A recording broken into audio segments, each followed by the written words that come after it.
یہ دنیا کیسے وجود میں آئی جب نہ پہاڑ تھے نہ آسمان نہ ستارے، جب نہ وقت تھا نہ جگہ، جب نہ کوئی فرشتہ نہ جن نہ انسان، تب کیا تھا؟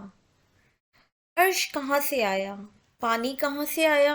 آسمان دھواں کیسے ہوا؟ قرآن کیا کہتا ہے اور حدیث کیا کہتی ہے؟ السلام علیکم، welcome back to my YouTube channel.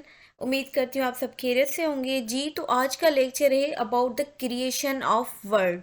یہ دنیا کیسے پیدا کی گئی، کیسے وجود میں آئی، قرآن اور حدیث کیا کہتی ہے کہ یہ آخر دنیا کوئی حادثہ تھی یا پھر یہ اس کا کوئی پرپز ہے؟ تو آج کی ویڈیو میں ہم تفصیل کے ساتھ بات کریں گے about the creation of world. چلیں تو اسٹارٹ کرتے ہیں کہ کریشن سب سے پہلے کیا تھا، کیا موجود تھا جب کچھ بھی نہیں تھا، نہ ٹائم نہ آسمان نہ زمین۔ تو سب سے جو تخلیق سے پہلے کیا تھا، صرف اور صرف اللہ موجود تھا۔ سعید بخاری کی ایک حدیث میں آتا ہے، حضور صلی اللہ علیہ وآلہ وسلم نے فرمایا، اللہ تھا اور اس کے علاوہ کچھ بھی نہ تھا۔ اس کا یہ مطلب ہے کہ اس وقت جب کوئی بھی نہیں تھا، نہ کوئی آسمان نہ کوئی زمین، نہ کوئی وقت نہ کوئی مخلوق، تو اس وقت صرف اور صرف اللہ تھا۔ وہی موجود تھا جو لامحدود ہے، بے نیاز ہے اور ہمیشہ سے موجود ہے اور رہے گا۔ اس کے بعد جو پہلی مخلوق تھی وہ تھا عرش اور پانی۔ حدیث سعید بخاری میں آتا ہے، حضور صلی اللہ علیہ وآلہ وسلم کا فرمان ہے، اللہ کا عرش پانی پر تھا۔ مطلب جب آپ امیجن کریں کچھ بھی نہ ہو، کچھ بھی نہ زمین نہ آسمان نہ پہاڑ، کچھ بھی نہ، اس وقت سب سے پہلی جو مخلوق تھی وہ کیا تھا؟ اللہ کا عرش۔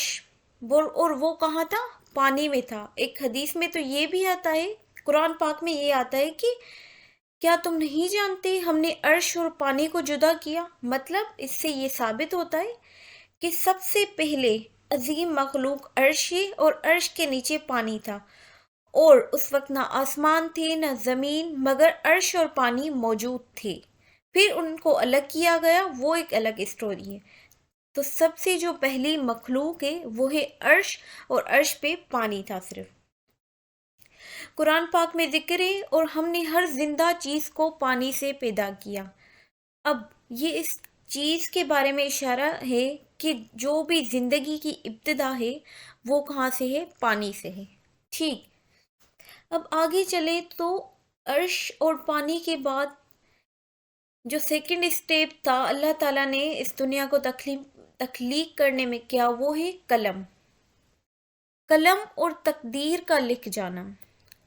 حدیث کے مطابق نبی صلی اللہ علیہ وآلہ وسلم، اللہ نے سب سے پہلے قلم پیدا کیا اور اس سے کہا لکھو۔ اس نے پوچھا کیا لکھوں؟ فرمایا تقدیر لکھو، جو کچھ قیامت تک ہونا ہے۔ اس کا مطلب یہ ہے کہ ایک حدیث میں آتا ہے کہ کسی نے حضور صلی اللہ علیہ وآلہ وسلم سے پوچھا کہ سب سے پہلے کیا تھا؟ تو حضور صلی اللہ علیہ وسلم نے فرمایا عرش اور پانی، اور اس کے بعد فرمایا قلم، اور اس کو حکم ہوا کہ آپ لکھو۔ تو قلم نے کہا میں کیا لکھوں؟ تو اس کو جواب ملا کہ تقدیر لکھو، جو مطلب تقدیر یہ دنیا کی کریشن سے پہلے ہی ہماری تقدیر لکھی جا چکی ہے۔ مطلب اس دن سے اس ٹائم سے قیامت تک جو بھی ہونا ہے وہ آلریڈی لکھا گیا ہے، اور وہ لوہے قلم میں محفوظ گئی یہ چیزیں کہ کیا ہونا ہے۔ اس کا مطلب ہے کہ انسان کی زندگی کا ہر حادثہ، ہر نعمت، ہر آزمائش، ہر لمحہ سب اللہ کے علم میں آلریڈی لکھ دیا گیا ہے۔ اب اس میں ایک یہ بھی کامن سا کوشچن آتا ہے، اگر تقدیر پہلے سے ہی لکھ دی گئی ہے تو دعا کا کیا کانسیپٹ ہے؟ یہ ایک الگ ہی اسٹوری ہے، اور اس کا اگر میں آپ کو چھوٹا سا مثال دے دوں تو اس طریقے سے آپ کہیں پہ پڑھتے، آپ کے ٹیچر کو آلریڈی پتا ہوتا ہے کہ یہ بندہ، یہ اسٹوڈنٹ یہ پرفارم کرنے والا ہے، یہ پاس ہو جائے گا پیپر میں، اور یہ والا اسٹوڈنٹ یہ پرفارم کرنے والا ہے اور یہ فیل ہو جائے گا۔ ٹیچر کو پہلے سے اندازہ ہوتا ہے۔ اسی طریقے سے اللہ پاک کو ہر چیز ان کو پتہ ہے، ہر چیز کا اندازہ اللہ پاک کو پہلے سے ہی تھا۔ اور انہوں نے ہر چیز پہلے ہی لکھ دی ہے. ٹھیک، اب آگے چلتے ہیں. قلم کے بعد جو ہے وہ آسمان اور زمین کی تخلیق ہوئی. قرآن پاک میں اللہ تعالیٰ فرماتے ہیں اللہ ہی ہے جس نے آسمان اور زمین کو 6 دنوں میں خلق کیا.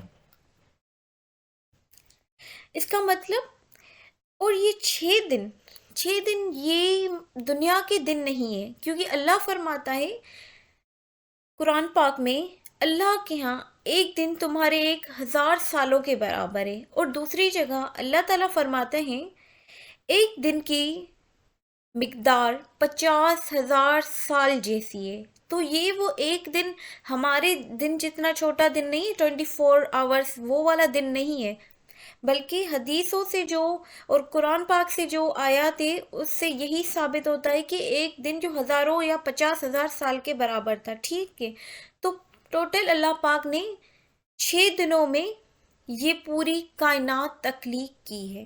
ٹھیک، اب کائنات کی تخلیق کی تفصیل بتاتی ہوں میں آپ کو. مطلب سب سے پہلے آیا کیا؟ زمین آئی، پہاڑ آئے، جن آئے، فرشتے آئے، کیا چیزیں ہوئی. ٹھیک، تو اسٹارٹ کرتے ہیں. سب سے پہلے جو کائنات کی تخلیق یہ ہے وہ ہے جو 6 دنوں میں ہوئی.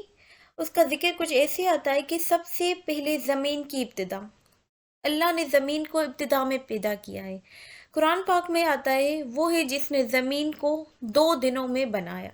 ٹھیک، تو سب سے پہلے زمین کی ابتدا ہوئی. اس کے بعد اس پر پہاڑوں اور رزق رکھنا. مطلب اللہ تعالیٰ فرماتا ہے زمین کے بعد اور اس میں پہاڑ جما دیے اور اس میں رزق مقرر کیا 4 دن میں برابر انداز سے. یہ بھی قرآن پاک کی آیت ہے. پہلے زمین بنا دی گئی، اس کے بعد اس کے اوپر پہاڑ اور رزق کے ذریعے پیدا کی. ٹھیک، پہاڑ اس لیے رکھے گئے کہ زمین مستحکم اور مضبوط رہو.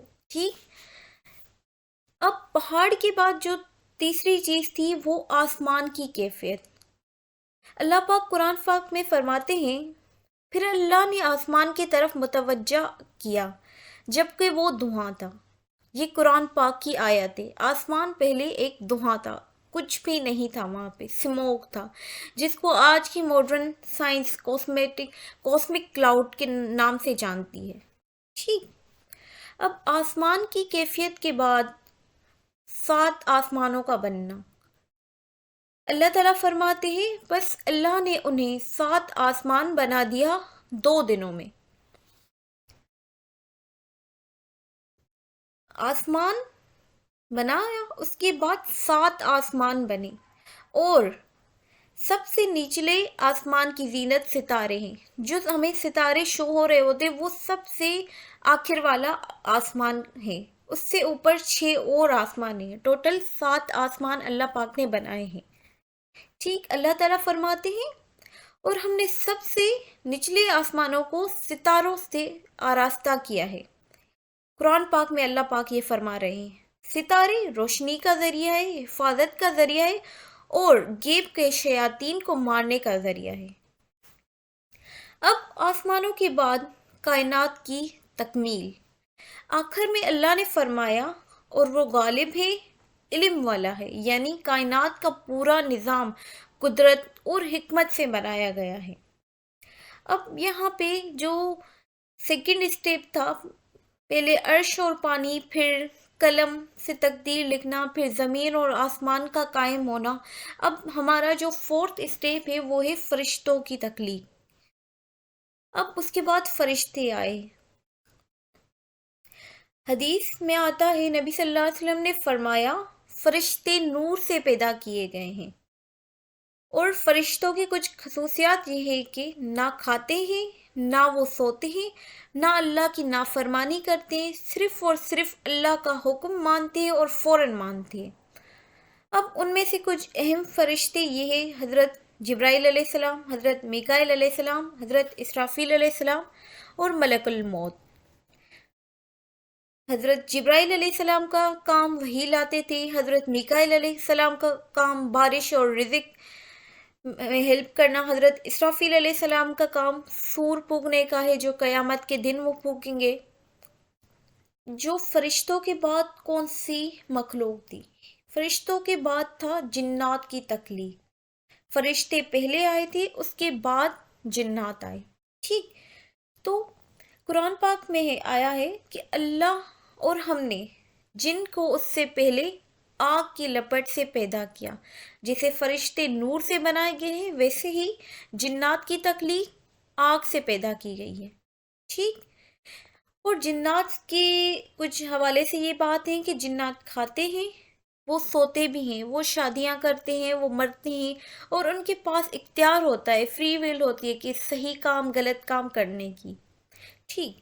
اور ایک چیز اور، ابلیس بھی پہلے جن تھا، فرشتہ نہیں تھا، اس کے بعد وہ شیطان بنا کیونکہ اس نے اللہ پاک کی نافرمانی کی تھی، بٹ ایٹ دا اسٹارٹ ابلیس جو ہے ایک جن تھا، ٹھیک؟ اب فرشتے، اس کے بعد جن، اب آتے ہیں انسان کی تخلیق۔ انسان کی تخلیق کیسے ہوئی؟ کہ اللہ پاک فرماتے ہیں کہ قرآن پاک میں اللہ نے آدم کو مٹی سے پیدا کیا۔ اب مٹی سے پیدا کیسے کیا؟ پہلے مٹی لی، اس کی شکل لیا اور اس میں روح پھونکا۔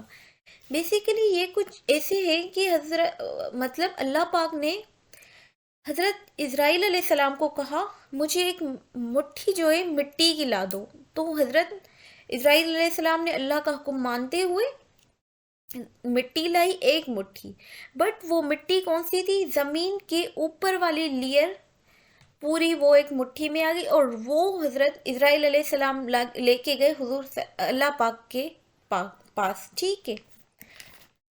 اور اس مٹی کی یہ تھی کہ وہ 16 ڈفرنٹ کلرز کی تھی، اور ڈفرنٹ 16 اس میں مٹیاں شامل تھی، اور یہی وجہ ہے کہ ہم لوگ جو انسان ہیں وہ حضرت آدم علیہ السلام سے ہی اس کی مطلب نسل سے آ رہے ہیں، ٹھیک؟ تو ہمارے یہاں ڈفرنٹ کلرز ہوتے ہیں، ڈفرنٹ وہ ہوتے لکس ہوتے، ساری کچھ، کوئی کالا ہوتا ہے، کوئی گورا ہوتا ہے، تو یہ ڈفرنس آف اس مٹی کی وجہ سے ہے۔ اب مٹی اللہ کے پاس لائی گئی، اس کو گوندا گیا، اور حضرت آدم علیہ السلام کا ایک پتلا بنا دیا گیا، اور اس پتلے کو جنت کے دروازے کے باہر کھڑا کیا گیا، ٹھیک ہے؟ اور اس سے پہلے تو ہمارے پاس فرشتے بھی تھے، تو فرشتوں نے اللہ پاک سے کہا کوئی ہم سے کیا، اللہ پاک ہم سے کوئی عبادت میں کمی رہ گئی ہے کہ آپ نے یہ پتلا بنا دیا ہے؟ تو اللہ نے کہا صبر رکھو، اور تم وہ چیز نہیں جانتے جو میں جانتا ہوں۔ پھر اللہ پاک نے آدم علیہ السلام کی ناک میں سے روح پھونکی، ٹھیک؟ پھر حضرت آدم علیہ السلام کو چھینک آئی، جس پہ انہوں نے الحمدللہ کہا، اور اللہ پاک کا اوپر سے جواب آیا یرحمک اللہ۔ حضرت آدم علیہ السلام وہ پہلے انسان تھے جو کسی مدر یا فادر سے نہیں آئے، بلکہ ان کو اللہ پاک نے خود بنایا تھا، خود ان میں روح پھونکی گئی، خود اللہ پاک نے ان میں روح پھونکی، ٹھیک ہے؟ تو یہ تھا چھوٹا سا واقعہ حضرت آدم علیہ السلام کی تخلیق کے بارے میں۔ پھر حضرت آدم علیہ السلام کو جنت میں بھیجا گیا،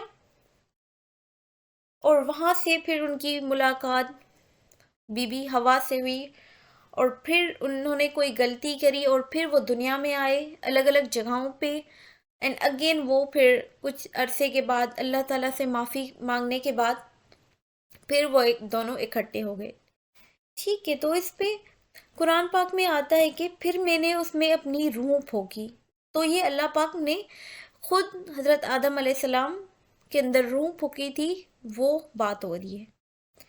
اور اس کے بعد یہ تھا کہ حضرت آدم علیہ السلام کو جیسے ہی بنایا گیا تو سارے فرشتوں کو حکم دیا گیا کہ حضرت آدم علیہ السلام کو سجدہ کیا جائے، اور یہی حکم پھر ابلیس کو بھی ہوا، بٹ ابلیس نے انکار کر دیا۔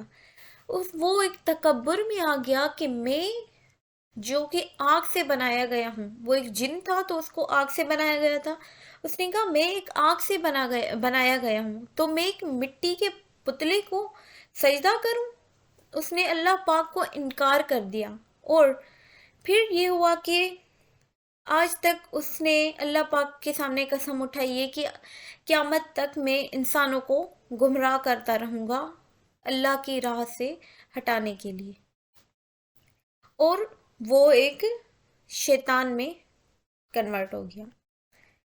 ٹھیک، اب اللہ تعالیٰ فرماتے ہیں کہ ہم نے آسمان اور زمین کو بے مقصد پیدا نہیں کیا، یہ کائنات کوئی حادثہ نہیں ہے، بگ بینگ کا اندھا دھماکہ نہیں ہے، بلکہ اللہ کی عظیم حکمت اور ارادے کا نتیجہ ہے۔